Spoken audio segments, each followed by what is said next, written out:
abangcwele ngegama lika Jesu ngicela uba sivule inkonzo ngomkhuleko. Baba ongcwele siyabonga Nkosi, siyabonga Msindisi wethu, siyabonga Dwala lempilo yethu. Dumo lonke emalise kuwe, siyakhuleka Nkosi ukuba isibuso sakho sibe kanye nathi nakule nkonzo Nkosi. Usuku liqala mana nathi njengosomandla. Sibusiso sakho ke Nkosi konke sikwenzayo makudumise, phakamise lona lodwa lakhe igama. Siyabonga mongcwele, dumo lonke emalise kuwe ngoJesu umsindisi wethu. Amen. Siyabonga kakhulu bathandekayo umsa wenkosi, Nkosi sihambe nathi kwaze kwabala.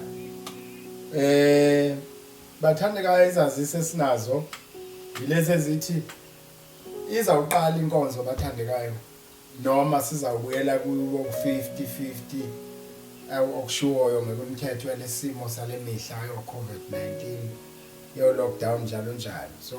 So hlela ke as from next week sengiyabuya ke sengisa Ulundi. Sizawuhlela kahle le leadership wesibona ukuthi kanjani nizoswa bangcwele. Ukuthi ke kuvulwa nini kanjani u50 uqala kuzokwenzeka kanjani yonke into izawucaca kahle mangabe sisenge ngale Ulundi. Kusho ukuthi ke from next week suka nje kusasa kuyale holo ebili yazobe sengelapho emission. Sekuyasuka ke lokho ke unyaka wethu soqala ngoJune. Amen. Ake sikhulekele ke abantu bonke bathandekayo. Sibheke incwadi kaTimothy chapter 2 verses number 1 to 8. Bese sithandazela bonke abantu uNkulunkulu ababekile ebusweni bomhlaba. Kule version engiyiphethe kuthi I urge you first of all to pray for all people. Ask God to help them. Intercede on their behalf and give thanks for them. Pray this way for kings and all who are in authority, so that we can live peaceful and quiet lives marked by godliness and dignity. This is good and pleases God, our Savior, who wants everyone to be saved and to understand the truth.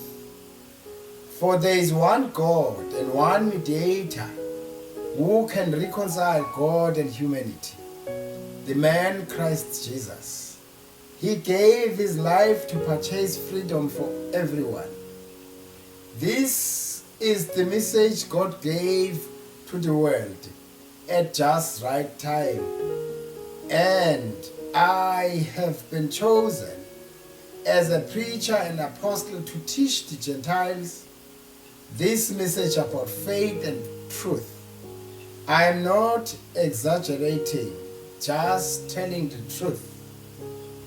In every place of worship, I want men to pray with holy hands lifted up to God, free from anger and controversy. Amen. Let us pray. Baba ongcwele siyathandaza Nkosi simesikhaleni. Simela bonke abantu obabekile ebusweni bomhlaba. Izwi lakho lithi masibakhulekele, masibanxusele, masibabongele. Siyabathandazela Nkosi abanezingxaki ezahlukahlukene. Siyababongisa abamthandazo yabo nezicelo zabo siphenduliwe usomandla. Sithandazela Nkosi obabekile emagunyeni. Sithandazela amakhosi ezinduna nabo bonke obabekile emagunyeni okuhola isizwe sakho. Sithi Nkosi yami ngena ezinkantolo abahlangana kuzo benqoba imithetho yokubusa abantu bakho. Sithandazela imibuso emisile, sithandazela inhloko zayo, moya kaNkulunkulu. Ngena kuma parliament, ngena kuma legislature, ngena kuma chamber. Ngoba Nkosi nguwe izolo, nguwe namhla, nguwe kuze phakade. Siyathandaza sinxusa ukuba ukuthula ukudlula uqonda konke. Ukuba uJesu olithi izwi lakho alikho igama abantu abanikwe lona elikaJesu lodwa ukuba baphile, ukuba uJesu mambule kubantu bonke, ngoba izwi lakho lithi wemthanda ukuba abantu bonke bafinyelele kulazini iqiniso, basindiswe bame kulo. Siyabonga kakhulu Nkosi, sibusise, busise ibandla lakho, busise izinceku zakho egameni likaJesu Kristu umsindisi wethu, amen. Siyabonga abathandekayo, masibheke ke izwi lethu la namhlanje njengoba kuyisonto. Sifunda incwadi kaExodus. Exodus chapter 20 verses number 18. Sawufunda ku18 sigcine ku21. Kufundeka kanje: when the people heard the thunder and the loud blast of the ram's horn, and when they saw the flashes of lightning and the smoke billowing from the mountain, they stood at a distance, trembling with fear. And they said to Moses, "You speak to us, and we will listen, but don't let God speak directly to us, or we will die." Verse 20, "Don't be afraid," Moses answered them, "for God has come in this way to test you, and so that your fear of him will keep you from sinning." Last verse, which is number 21. As the people stood in the distance, Moses approached the dark cloud where God was. The dark cloud where God was. Masithandaze. Siyabonga Nkosi, siyabonga msindisi wethu ongcwele. Siyabonga dwala lempilo yethu, nanti izwi lakho Nkosi. Silibeka njengesinkwa somphefumulo wethu, ngoba lona lilungelo ukuyala nokusola nokuqondisa ukuze abangcwele bapheleliswe emsebenzini wokukhonza. Siyabonga Nkosi, sibusise ngalo, dala izinto ezintsha emphefumulweni wethu, kuba kube kuhle kithi, udumo luse kuNkulunkulu. Siyabonga, sibusise egameni likaJesu umsindisi wethu, amen. Ngicela sikhulume ngokumsaba uNkulunkulu bathandekayo. Ma umuntu esindiswa, ukusindiswa umsebenzi waseCalvary, umsebenzi waqedwa iCalvary,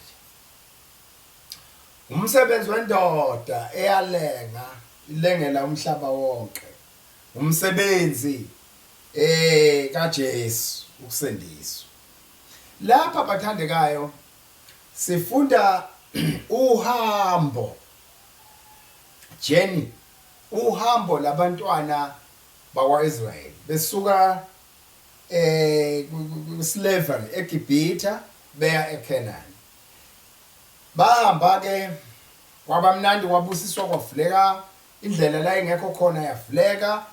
uMoses engumholi webandla ephethe izinto into kaNkulunkulu, ngamanye amagama ephethe ukhiye, ngoba ukhiye awufanele ukusala bathandekayo. Ukhiye umzalwane nomzalwane kufanele babe nokhiye wokuhamba kule ndlela. Awuhambi kule ndlela ungaphethe lutho. Kule ndlela khonto inikwayo ufanele uyamukeliswe, that will be able to walk, that will be able to stand the test of time. Kukhona into ofanele uyithole ivela kuye ekuqhubayo. Moses ke wayiphethe, wahamba nesizwe, kwavuleka umgwaqo emanzini, kwadunyiswa, kwakhompozwa ingoma, kwakhompozwa izinkondlo, kwahanjwa, kwaphela amanzi, ababa amanzi, kwahanjwa. Kuyiwa eHoreb, kuyiwa entabeni kaNkulunkulu eSinayi, la esho khona uNkulunkulu ukuthi siyawuhlangana la. Usebuya nezibandla ke manje. Malifika kibandla lima lapha ke phansi kwentaba ke. Kuthiwa ke leso kuduma kwezulu. When the people heard the thunder and the loud blast of the ram's horn, ukhala uphondo lwenqama, yeah, horn, the ram's horn, ukhala uphondo lwenqama nokuduma kwezulu lapha ya. When they saw the flashes of lightning, bebona kucwayiza maze kuphazima kombani, kubucwazicwazi. And the smoke billowing from the mountain. Intaba ke leli thunqa intuthu, ithunqa intuthu intaba. They stood at a distance. Bama kude njengale mihla ukuthiwa we must check the social distance. The social distance must be there, 1.5 meters away from the other. They stood at a distance, trembling with fear. Besaba one iZulu, besaba imbani, besaba lentuthu ephuma lapha entabeni, billowing from the mountain. The smoke was billowing from the mountain. Besaba yonke lento ke, they stood at a distance. Bamela lapha yakude.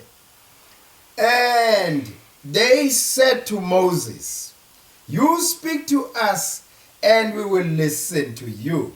But don't let God speak direct to us." Ngamanye amagama sesesaba ngisho ukuswa.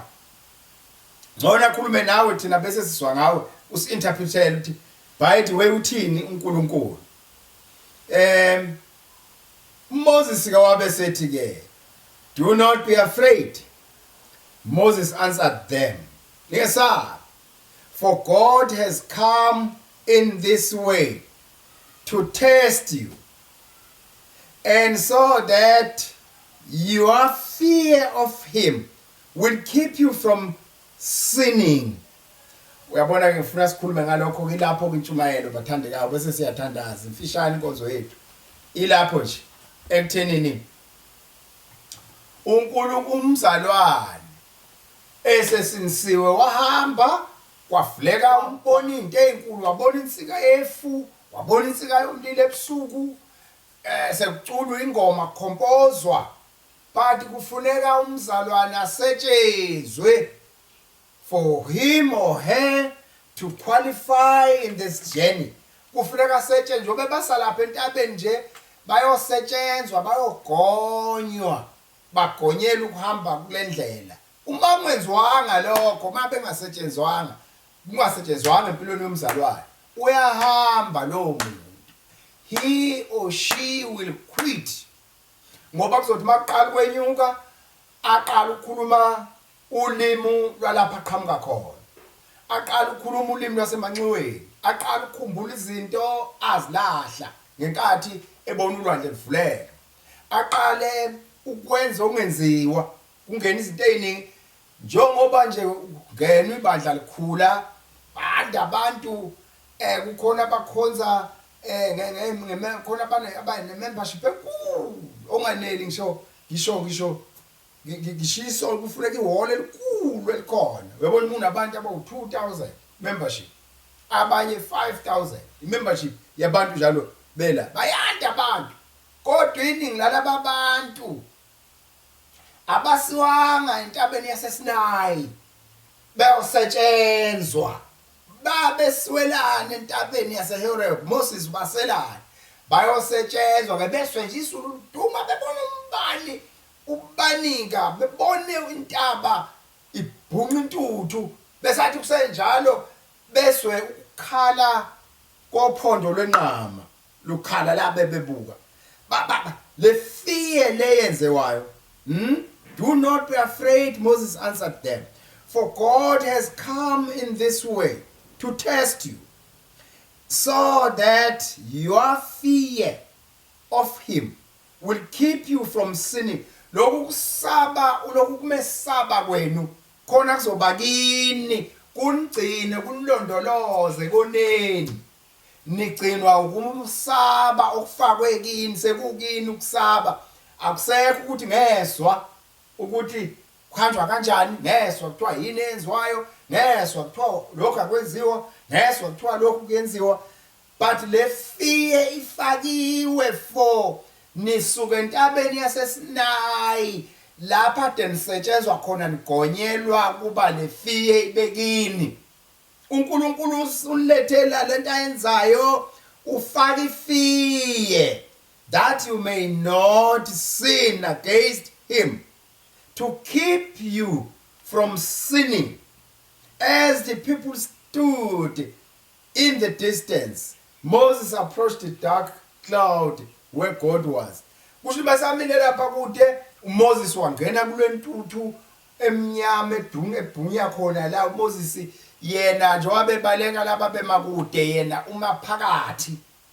Yina bephakathi usophondweni lwempi, uyena ohola leli bandla, uyena ofanele ukuthi noma sekukwenzekani ungumuntu ogcina yena ubheke emva ngenqondo na ucabanga, ungumuntu yena othi forward ever and backward never. Yini uMoses besaba abantu angene phakathi efine elimnyama, uyena commander walempi ekhona. Laba abantu kwenziwana akafuni khona ukubabulala, uyabagoma. Sigoma yonke into ke thina bazalwane bami, sigoma ngisho ngakudayisela inkukhu fanele igonywe ibe ngeyakwakho. Ukudayisela imbuzi, ukudayisela inkomo, noma bekuthathe kulotsholwa zafika inkomo, fry fokwe sibayeni, fry bikwe, fry thelo umquba walapha ekhaya. Kwenziwelani lokho na? Kwenzethi lezi inkomo zibe ngezalapha zinuka umquba walapha, nalezi ezinye ezala mayinuka le zizwe ukuthi umthetho wayo ingeyala. Uma kwenziwe lokho zoyijijimeza ngophondo. Zijijimiswa yini na? Ziyayizwa ukuthi kakusiye yalapha kayifakiwe ngendlela yakho. Njoba landa nje ibandla likhula, ukhula abantu abangayanga entabeni yaseSinayi, ukhula abantu ongainstoliwe kubo ifear that they may not sin against God. Abantu abavele basindiswe nje kwathiwa idlu bagijima khona lapho bakubonile khona okubonwe ngabanye ngenkathi kuphunywa insindisi ifikile, kodwa abagonyiwe begonyelwe lendle lifuna siyagonywa kuyo that we may not sin against God. Sivinjwa ifear efakwe kithi uGod Almighty eyifakela ukuba singoni kuye. So ilapho ke downfall yebandla lalezi insuku, yibandla lingagonyiwe, yibandla lingafakiwe ekhaya, yibandla elifikile yebe endaweni yokufikela kodwa alisetshenziswe kuhle kwekhala lesizulu ukuthi makuthwasa ihlobo funeka bonke abantu vuselelwe inhlanga bagonyelwe izulu elizoduma, ngoba vele ke balithwasa nje lizoduma phela izulu. Kufuneka ke bagonyelwe umbani ukuthi umbani ungabalimazi. So ke wonke umuntu omndeni mase kufika lenyanga ezogoma laba abantu baqinisa ibafaka i-lightning protector, ibafaka i-lightning conductor, la ifaka umuntu ngamunye ngamunye. Wonke umuntu ufanele eze la ngoba lo ngezile uvalable, umbani uzomsusa, umbani uzomshaya. So ke bazalwane bami, all in all what we are talking namhlanje intshumayelo yethu ikhuluma ngefear efakwayo kumzalwane, ebese yaqhubeka kumzalwane ukukhonza inkosi, kuyahlabelela ke useba iworship ke sesiyamkhetha, useba idikoni, useba usihlalo, useba unobhala, useba ilokhu nalokhu egonyiwe edlule entabeni yaseHoreb lapho ade liduma khona, lapho ade bona khona umbani ucwayiza, lapho ade bona ezwa umsindo wophondo lenqama, ebona intuthu, ebona intaba iveza intuthu emnyama ngayazi ukuthi njani. Le fear ke iyamgoma, iyamfaka ebuzalwaneni, ubabe umzalwane opheleleyo, whether ufika ama challenges, whether kwenzekani, ame ahlabelela ingoma ethi I shall not move, just like a tree that planted by the river. I shall not move. I will dwell in the house of the Lord till the end of my years. Lokho kusho umuntu ogonyiwe odlule entabeni yaseHoreb. Oyile wabona ukumazima ukucwayiza kwembani, flashing of lightning. Wayibona yonke lento, wezwa the sound of the ram's horn, flashes of lightning and the smoke billowing from the mountain. They stood at a distance, trembling with fear. Wezwa uphondo lenqama, wabona zonke lezi zinto, uyasetshezwa. Mase besuka ke kule ntaba ke, basuka bango never die, basuka banegiyeli yaphambili kuphela, bano-forward ureverse akekho. Basuka basokiwe nokukhuluma kwabo, abasabholokoqi. Nokwenza kwabo sebesaba ngisho ukukhuluma ngomuntu omunye ongekho lapha kabi. Yini enza basabe? I-fear of God has been installed in their lives. Ngoba basuka phi? Entabeni yaseHoreb. Manibusisa uNkulunkulu bazalwane, sibuso sakhe sibe phezu kwakhe. So ngathi lelizwi lingahlala ligxile, lithele emoyeni wenu, empilweni yenu, kube kuhle uNkulunkulu, kube kuhle endleleni yenu, masithandaze. Siyabonga Moya Ongcwele, siyabonga Baba, uweyizolo namhla kuze kube phakade. Dumo lonke Nkosi malibuyele kuwe nakulolu suku umuhle Jesu. Sithi Nkosi, mana phezu kwempilo zethu, mana phezu kwempilo yabangcwele. Siyathandaza, sithandazela abagulayo, sithandazela abasengxakini, siyabonga kwalabo oyiphendule imikhuleko yabo. Mana Nkosi, ngena kuleli ekhaya, ngena kuloya msi, moya kaNkulunkulu, wenzele ubuhle nokudunyiswa kwegama likaJesu. Siyabonga, sibongile Mongcwele. Mana ubongeka, mana udumiseka, mana utuseka. Yenza lokho Nkosi phezu kwebandla lakho. ngoJesu Kristu umsindisi wethu. Amen and amen. Amen.